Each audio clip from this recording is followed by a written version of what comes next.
Good evening class, कैसे हो आप सारे। तो जैसे आपको दिख रहा है, आज हम बात करेंगे एग्रीकल्चर की जितने भी इम्पोर्टेंट स्कीम्स हैं उन सब के बारे में। ठीक है, 2-3 सेशंस लेके आएंगे जिसमें हम जो रिलेटिवली इम्पोर्टेंट स्कीम्स हैं उसके बारे में पढ़ेंगे। हर सेशन में 4 या 5 स्कीम्स हम पढ़ेंगे जो कि करंट अफेयर में होंगी या फिर आपके एग्ज़ाम पर्पस से इम्पॉर्टेंट होगी आने वाले एग्ज़ाम्स में। ओके, तो देखो कौन कौन सी स्कीम्स हैं। सबसे पहले है प्रधानमंत्री किसान सम्मान निधि योजना। ठीक है, तो क्या हुआ था 2018 में तेलंगाना में एक स्कीम थी रायत बंधु। ठीक है, तो उसमें क्या करते थे, एक साल में 2 बार, ट्वाइस इन ईयर, कुछ सर्टेन अमाउंट देते थे। ओके, उसके बाद जब गवर्नमेंट ने देखा कि इसका बहुत अच्छा रिजल्ट आ रहा है तो उन्होंने ये सोचा है कि हमको ये all over the nation implement करनी चाहिए।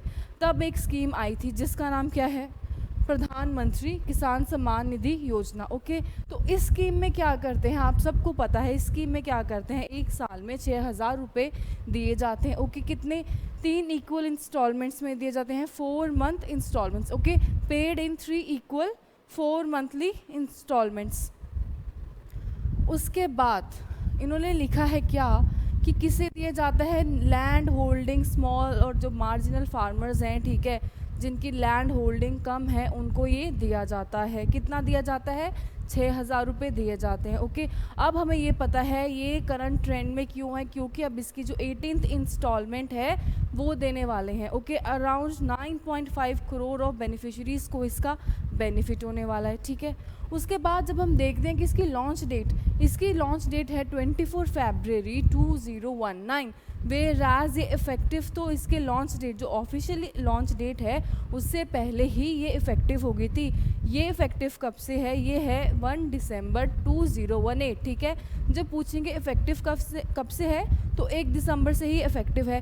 वेराज जब बात करेंगे इसकी लॉन्च डेट क्या है तो ये कब से है, 24 फरवरी 2019। ओके, उसके बाद है इम्पॉर्टेंट स्कीम जो क्रॉप इंश्योरेंस के लिए दी जाती है, प्रधानमंत्री फसल बीमा योजना। इन स्कीम्स में भी आपको क्या करना है, कब कौन सी मिनिस्ट्री के अंदर है, अब जितनी हम पढ़ रहे हैं वो ऑलमोस्ट एग्रीकल्चर मिनिस्ट्रीज़ के अंदर है ना। तो इसमें आपको एक तो इसका मिनिस्ट्री देखना है, सेकंड देखना है कि वो स्कीम जो है कौन से ईयर में आई थी, कब आई थी, उसकी डेट क्या है। उसके बाद जब बात करेंगे प्रधानमंत्री फसल बीमा योजना की तो इसमें क्रॉप इंश्योरेंस दिया जाता है। क्रॉप इंश्योरेंस दिया जाएगा, अलग अलग क्रॉप्स के लिए दिया जाएगा, रबी के लिए अलग से दिया जाएगा, खरीफ के लिए अलग से दिया जाएगा, हॉर्टिकल्चर जो कमर्शियल क्रॉप्स हैं उनके लिए अलग से दिया जाएगा। ओके, तो जब आप पोर्टल खोलोगे आपको हर लैंग्वेज में पहले तो अवेलेबल है। सेकंड, आप जाओगे फार्मर कॉर्नर में, ठीक है, आप बताओगे, आप अपने बारे में थोड़ा बताओगे। सेकंड है इंश्योरेंस प्रीमियम कैलकुलेटर, यहाँ पे जाओगे आप अपना जो क्रॉप है, रबी है, खरीफ है, वो डाल सकते हैं। ठीक है, सीज़न डाल सकते हैं, क्रॉप डाल सकते हैं, अपना नाम, अपना एरिया, कितनी लैंड होल्डिंग है, उसके अकॉर्डिंग खुद ये आपको कैलकुलेट करके देगा कि आपको कितना पे करना है, फार्मर को कितना पे करना है, वेयरएज गवर्नमेंट को कितना पे करना है। और अब इसके की पॉइंट्स क्या हैं, इसके की पॉइंट्स ये हैं कि कितना प्रीमियम दिया जाता है। बात है कि कितना प्रीमियम दिया जाता है, 2%, 1.5% एंड 5%। ठीक है, खरीफ क्रॉप के लिए 2%, रबी क्रॉप्स के लिए 1.5%, वेयर एज जो कमर्शियल हॉर्टिकल्चर क्रॉप्स हैं उनके लिए दिया जाता है 5%। ओके, ये भी किसको दिया जाता है, कौन से फार्मर्स को, स्मॉल एंड मार्जिनल फार्मर्स को मोस्टली। उसके बाद देखो क्या है, क्रॉप सीरियल्स दिया कौन कौन सी क्रॉप्स के लिए जाता है। ओके, क्रॉप सीरियल्स के लिए दिया जाता है जिसमें वीट, पैडी, बार्ले है। एनुअल कमर्शियल क्रॉप है जिसमें cotton, jute and sugar cane है, या फिर जो पल्सेस हैं नोटिफाइड एरिया में नोटिफाइड क्रॉप्स के लिए ही ये दिया जाता है हमेशा। उसके बाद ऑयल सीड्स कौन से इसमें कवर होंगे, सेसमे है, मस्टर्ड है, कैस्टर है, कॉटन सीड है, जितने भी हैं, और हॉर्टिकल्चर क्रॉप्स। तो जब बात करेंगे हॉर्टिकल्चर क्रॉप्स की, इनके लिए कितना दिया जाएगा, 5% दिया जाएगा। बात करेंगे बाकी वीट, बार्ले, ये सब रबी एंड खरीफ सीज़न के अकॉर्डिंग दिया जाएगा। ओके, अब एक और चीज़ इसमें ये देखेंगे कि ये जो बीमा योजना है, क्रॉप इंश्योरेंस का जो स्कीम है, ये कौन फंड करेगा। आप लोग मुझे ये बताओगे कि इसकी जो फंडिंग है ये किस तरह से होती है। और ये जो स्कीम आई थी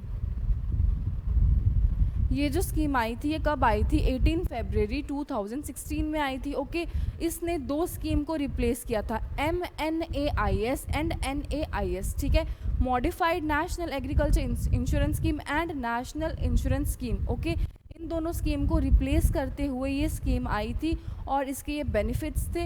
इन्होंने कहा था नेचुरल जो कैलामिटीज़ से जो प्रॉब्लम्स आ रही हैं उनके अगेंस्ट दिया जाएगा, वेयर एज जब खुद आपकी गलती की वजह से आग वगैरह लगी है तो उसकी वजह से इंश्योरेंस स्कीम नहीं दिया जाएगा। तो इसमें भी कुछ एलिजिबिलिटी क्राइटेरियाज वगैरह हैं जिसके अकॉर्डिंग ही इंश्योरेंस दिया जाता है बेनिफिशरीज़ को। उसके बाद है प्रधानमंत्री किसान मान धन योजना PMKMY। ओके, तो इसकी लॉन्च डेट क्या है? इसकी लॉन्च डेट है 12 सितंबर 2019। ऑब्जेक्टिव क्या है? फाइनेंशियल सिक्योरिटी देनी है स्मॉल मार्जिनल या जो अनऑर्गेनाइज्ड जो वर्कर सेक्टर है उसे। ओके, उसके बाद एलिजिबिलिटी देखेंगे 18 से 40 ईयर्स। इसमें क्या होता है जो कि हमारे बेनिफिशरीज़ हैं 18 से 40 ईयर्स तक के जो बेनिफिशरीज़ हैं उनको सर्टेन अमाउंट पे करना पड़ता है जो गवर्नमेंट उनको कैलकुलेट करके बताती है अकॉर्डिंग टू देयर एज। तो वो सर्टेन अमाउंट पे करने के बाद जब वो 60 ईयर प्लस उनकी एज हो जाएगी तो उस एज में उनको क्या मिलेगा? उस एज में उनको क्या मिलेगा? काइंड ऑफ एक पेंशन की तरह कह सकते हो, गवर्नमेंट से एक पेंशन की तरह कुछ अमाउंट ऑफ उनको मनी मिलेगी। ओके, तो वही लिखा है एज ग्रुप कितना है, एलिजिबिलिटी क्राइटेरिया बता रखा है, एज ग्रुप कितना है 18 से 40 ईयर है। कितना कंट्रीब्यूशन करेंगे? 55 से 200 डिपेंडिंग ऑन देयर एज। किस एज पे आके उन्होंने ये स्टार्ट किया है पैसे का जो डिपॉजिशन उसके अकॉर्डिंग डिपेंड करेगा उनको कितनी करवानी है। ओके, उसके बाद देखो पेंशन कितना मिलेगा उनको? 3000 per month after 60 years of age. जब वो 60 ईयर्स ऑफ एज अटेन कर लेंगे उसके बाद उनको 3000 की अमाउंट मिलेगी। अब जो ये है ये कैसे मिलेगी उसको? बेनिफिशरीज़ को कहाँ से मिलेगी?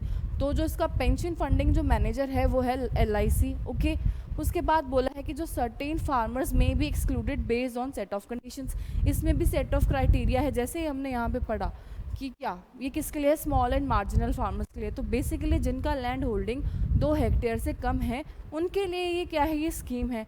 इनरोलमेंट प्रोसेस है डायरेक्ट आप रजिस्ट्रेशन करवा सकते हैं कॉमन सर्विस सेंटर से या फिर जो स्टेट गवर्नमेंट की जो साइट्स हैं उससे। ओके, तो ध्यान क्या रखना है? कब ये आई, क्या इसका वो है, कौन सी मिनिस्ट्री के अंदर है, इसके एलिजिबिलिटी क्राइटेरियाज क्या है, कौन से फार्मर्स के लिए, और इसका कितना अमाउंट मिलेगा और कौन इसको पैसे दे रहे हैं। पेंशन फंड मैनेजर क्या है? LIC। ओके, उसके बाद इम्पॉर्टेंट स्कीम जो है वो है प्रधानमंत्री अन्नदाता आय संरक्षण अभियान। ठीक है, तो नाम से ही पता चल रहा है ये बेसिकली फार्मर्स के लिए स्टार्ट की गई है। ठीक है, फार्मर्स के लिए ये स्टार्ट की गई है स्कीम। इसका स्कीम के नाम में ही इसका मतलब है आय संरक्षण, मतलब कि जो फार्मर की इनकम है उसको सिक्योर करना है, उसको अच्छा करना है। ठीक है, तो बेसिकली ये जो स्कीम है ये एक अम्ब्रेला स्कीम है। अम्ब्रेला स्कीम का मतलब ये कि इसके अंदर आगे छोटी छोटी सब स्कीम्स हैं। ओके, तो 3 इसके मेन हम कंपोनेंट्स पढ़ेंगे 1 बाय 1 करके। सबसे पहले बताया है कि इसका लॉन्च डेट कब है। ओके, इसकी लॉन्च डेट है सितंबर 2018, सितंबर 2018 में ये लॉन्च हुई थी। तो काइंड ऑफ इसका मतलब यही है कि गवर्नमेंट क्या कर रही है, अलग अलग तरह से फार्मर को आप कह सकते हैं प्रोक्योरमेंट में हेल्प कर रही है।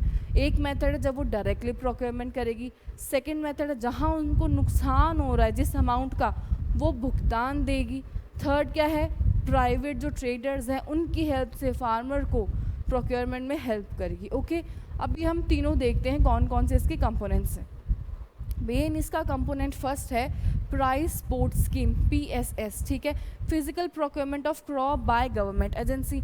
जैसे हमारा MSP काम करता है वैसे ही काम करेगा प्राइस सपोर्ट स्कीम। इसमें क्या है, जो गवर्नमेंट है वो डायरेक्टली क्या करेगी, फार्मर से प्रोक्योरमेंट कर लेगी MSP पे। ठीक है, उसके बाद आपको ये पता होना चाहिए इसकी जो नोडल एजेंसीज़ हैं वो क्या है। आने वाले स्लाइड में हम डिस्कस करेंगे, लेकिन तब तक आप लोग मुझे कमेंट बॉक्स में बताओगे कि इसकी जो नोडल एजेंसीज़ है वो क्या है। ओके, उसके बाद देखो गवर्नमेंट प्राइस सपोर्ट स्कीम के अंडर क्या होगा, जो गवर्नमेंट है डायरेक्टली जो MSP है उसके अकॉर्डिंग वो क्या करेगी, प्रोक्योरमेंट कर लेगी। लेकिन आपको ये पता है कि सारे के सारे फार्मर्स तो नहीं है जिनको MSP मिलता है ना।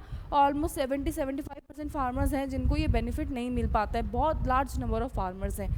तो इसमें तो क्या किया, डायरेक्टली एमएसपी पे प्रोक्योरमेंट कर ली। ओके, सेकंड है प्राइस डेफिशिएंसी पेमेंट स्कीम। अब नाम बता रहा है डेफिशिएंसी हो रही है प्राइस की, मतलब कि जो फार्मर को प्राइस मिलना चाहिए था उसको वो प्राइस नहीं मिल रहा है, एंड गवर्नमेंट क्या करेगी, वो सर्टेन अमाउंट ही फार्मर को देगी जो उसका लॉस हो रहा है। तो प्राइस डेफिशिएंसी पेमेंट स्कीम में क्या होगा, जैसे कि आप लगा सकते हो कि गवर्नमेंट ने डिसाइड किया कि वो 100 रुपीज़ का एमएसपी देंगे।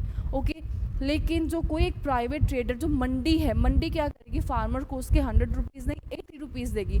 तो जो फार्मर को 20 रुपीज़ का जो लॉस हुआ है वो गवर्नमेंट इंकर करती है, वो गवर्नमेंट कहती है कि हम आपको देंगे, क्योंकि गवर्नमेंट एक सर्टेन लेवल तक ही चीज़ों को प्रोक्योर कर सकती है, उससे ज़्यादा वो नहीं कर पाएगी। तो वो जो डेफिशिएंसी फार्मर को आई है 20 रुपीज़ की, वो गवर्नमेंट अपने एंड से उसको देगी। ये है प्राइस डेफिशिएंसी पेमेंट स्कीम के अंदर। Farmer receive the difference between the MSP and selling price. जो गवर्नमेंट ने एमएसपी डिसाइड किया था और जिस पैसे से उन्होंने जो बेचा है सेलिंग प्राइस, उनको तो नुकसान हुआ है, तो वो जो डेफिशिएंसी उन्होंने फेस की है उसको ओवरकम करने के लिए जो गवर्नमेंट प्राइस देगी वो आएगा अंडर दिस स्कीम।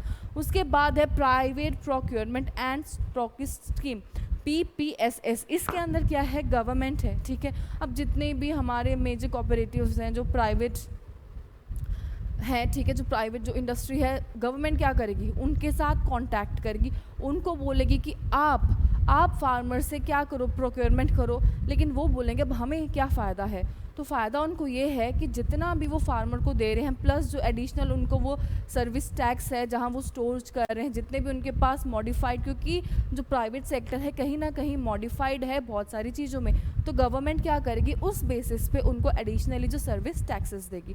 तो ये जो 3 मेन कंपोनेंट है वो आते हैं इसके अंदर।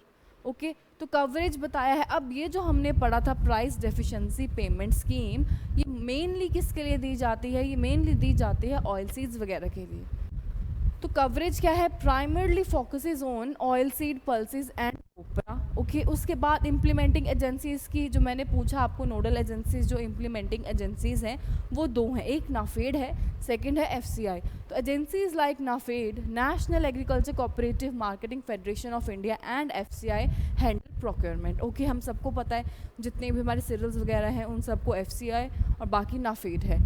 फार्मर बेनिफिट्स कौन से के, ensure that farmer get remunerative prices even if the market price fell below the MSP। अब फार्मर को कितना प्राइस चाहिए मार्केट में, अगर MSP से कम भी मिल रहा है तो वो गवर्नमेंट उसको जो डेफिशिएंसी है उसको ओवरकम करने में हेल्प करेगी। अब गवर्नमेंट का रोल यही है कि reduce the price risk for farmer and encourages them to grow more. अब हमको 2018 में यही था कि हमको क्या करना है, फार्मर की इनकम डबल करनी है। अब इनकम डबल करनी थी बाय 2022, अब हमें नहीं पता है वो इनकम डबल हुई है, ट्रिपल हुई है, क्वाड्रिपल हुई है ना। लेकिन कुछ कंपोनेंट्स हैं जहाँ पे गवर्नमेंट ने क्या किया है, गवर्नमेंट ने ये चाहा है कि जो फार्मर है उसकी इनकम, ठीक है, जैसे कि इसका नाम था अन्नदाता, अन्नदाता फार्मर है, आय संरक्षण, ठीक है, अन्नदाता आय संरक्षण नाम से कह रहा है कि हमको क्या करना है, जो फार्मर की इनकम है वो इंक्रीज़ करनी है या थोड़ी बहुत स्टेबलाइज करनी है। ओके, तो ये थी 4 इंपॉर्टेंट स्कीम्स, तो जिनके बारे में आप लोग जानते हैं। ओके, बाद में इसमें क्राइटेरिया पढ़ना है, लॉन्च डेट वगैरह पढ़नी है, तो 1-2 सेशंस और लेके आएंगे जिसमें करंट जो ट्रेंड में एग्रीकल्चर की स्कीम्स है उसके बारे में पढ़ेंगे, या फिर कोई और स्कीम के बारे में आप खुद जानना चाह रहे हैं तो आप वो भी कमेंट्स में बता सकते हैं। ओके, चलो थैंक यू। आज का सेशन यही था, शॉर्ट था लेकिन जितना भी ज़रूरी है जिस स्कीम में आपको जानने के लिए वो सब हमने कवर किया है। थैंक यू, पढ़ते रहो, टाइम मत वेस्ट करो, मिलते हैं अगले सेशन में।